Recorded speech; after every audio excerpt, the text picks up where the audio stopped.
Are you finally landing discovery calls as a coach, but you can't quite seem to close the sale? Do you conduct discovery calls and prospects tell you that they're so interested in your program, but when you follow up, they ghost you? If so, it's probably because you're making these common discovery call mistakes that a lot of coaches make. If you want to fix it and actually start landing clients and making sales on your discovery calls, stay tuned.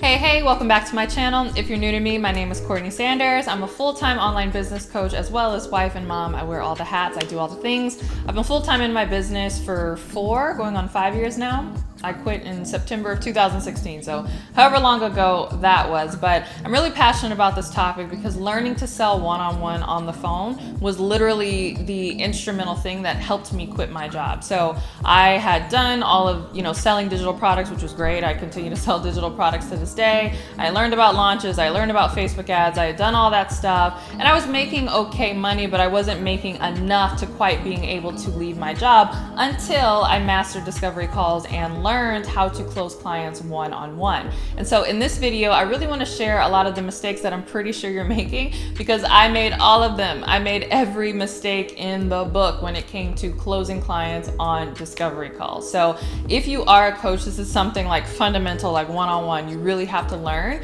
how to really do in order to be successful in your coaching business. So without further ado, let's get into the mistakes you're probably making so that we can fix them.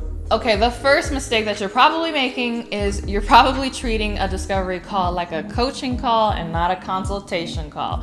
Oh, if I had $1 for every time a new or newish coach, or even sometimes experienced coaches, slip into treating discovery calls like coaching calls. This is a no. I mean, you've heard it before. Why buy the cow if you can get the milk for free, right? So if you get on this discovery call with someone and you allow it to turn into a coaching call where essentially you are giving away your services for free, you're solving all their problems on the phone for free, and you're not allowing them to pay you for your services, guess what? They're gonna walk away and they're gonna say, wow, that was really great. They're gonna think positively of you, but they're not gonna pay you.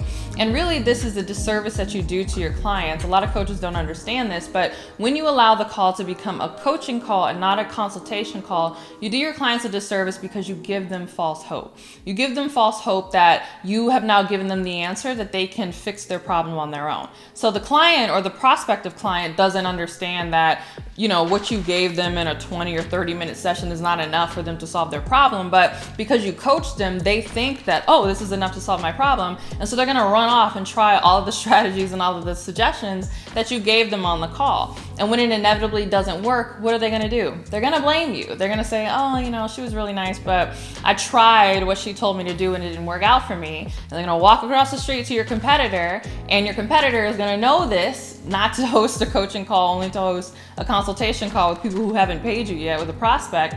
And they're gonna feel confident that that person can help them actually solve their problem, and they're gonna pay that person money. So I've seen it more times than I can count. Do not make this mistake. This is like one-on-one. Never let your discovery calls become coaching calls. They must stay consultation calls, meaning you are consulting and diagnosing and, like a doctor, figuring out what the problem is, but you are not offering solutions at this point just yet. Okay, the second huge mistake that I see a lot of coaches make is not pre-qualifying prospects before they get on the call.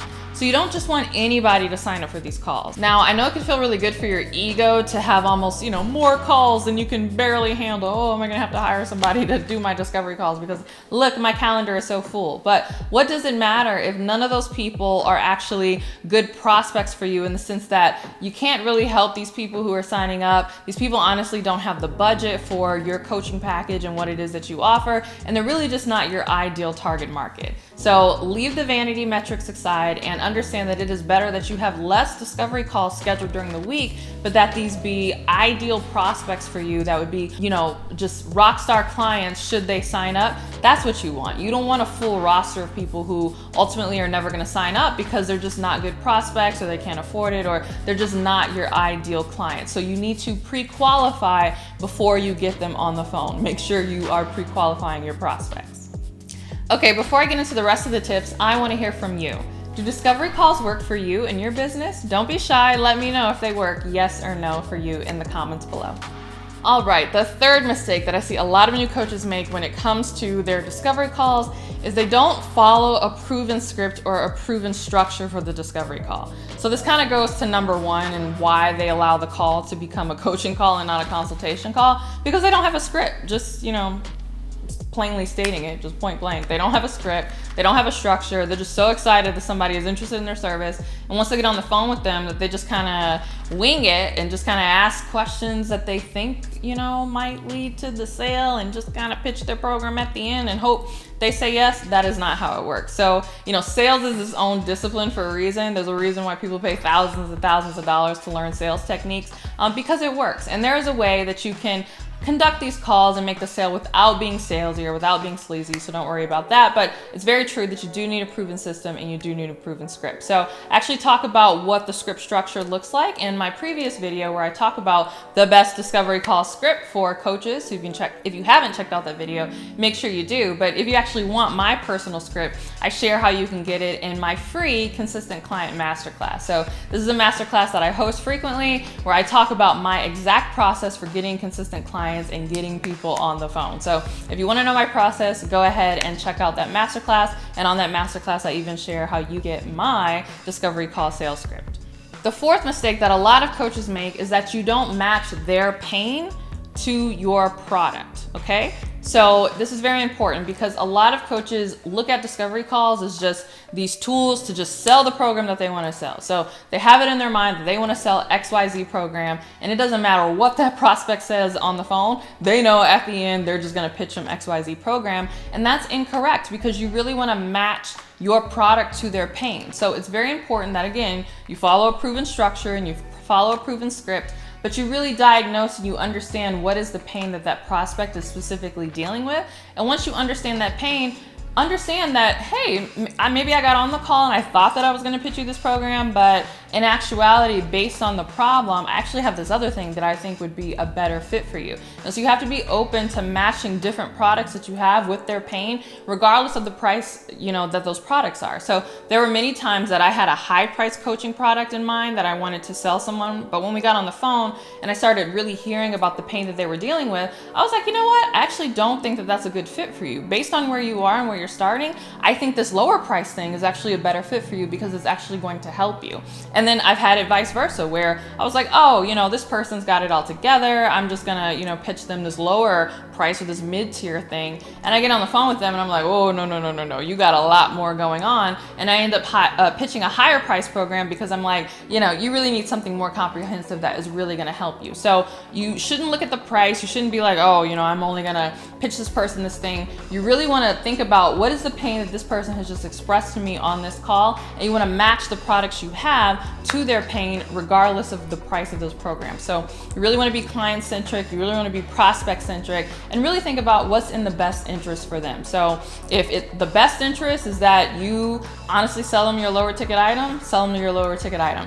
If the best, interest for the client is that you sell them your higher ticket item because it has more of what they need and where they are, sell them your higher ticket item. So price aside, you really want to focus on matching their pain to your product. Okay, so by now you know the mistakes that you're probably making on the discovery sales call, but you might not know the mistakes that you're making in the entire client attraction process. Yes.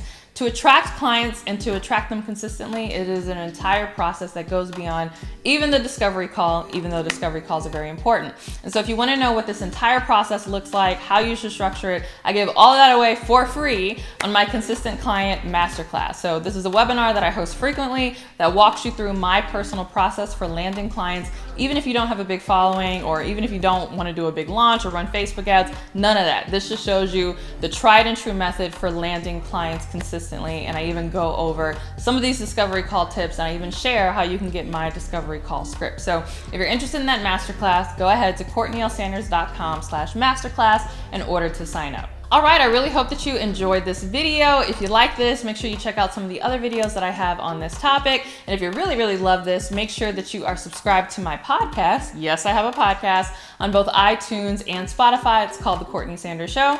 And also, if you want even more tips, make sure you're following me on Instagram, where I love to drop lots of little nuggets, and then also chat with you guys in the comments and in the DMs. So with that, make sure you're subscribed to my channel if you're not already. Hit the notification bell so you'll be notified when my next video goes live, and I'll see you see you in the next video. Bye.